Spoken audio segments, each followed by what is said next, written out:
Bak. Kapa kapıyı, ben sülerim. Ben sülerim, bitiririm bu işi. Kapa. Haydi. De şimdi. Ne kaydı vira numarası bu opişten anan. Bak şimdi. Alo. Alo. Haydi mari masfala şume. Bakla lize başkanı lize. Makbule bunda. Ku kadar teren gaylamalı. Bana bak mori küçürü mü goya mıspşela telefonin. Kamar mezari kaşkuşumlar. Une kampaguya tu mezarin afer burit kocam benim. Onunla yan yana ararım ülma. Pokuptoya şu kıysa koptoya. Bana bak.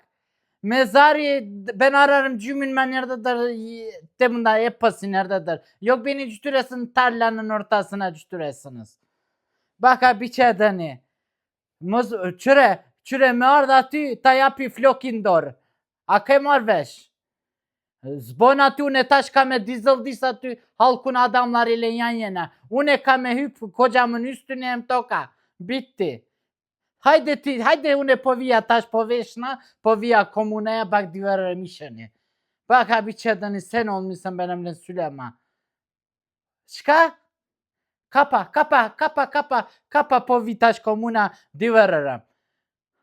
Une kapague mori mezari banderaya asılasın inşallah ne yavuzlatırdın sabaya. Une spokalzoya şoçeme kalzoya ferdane artık komaylar kimse cümma. Tahir ondadır yalnız. Tahir buraya benim kocam. Kapa Celim kapa. Pauza yok da ne pauza ne hiçbir şey. Şeytan pauzanızı yesin.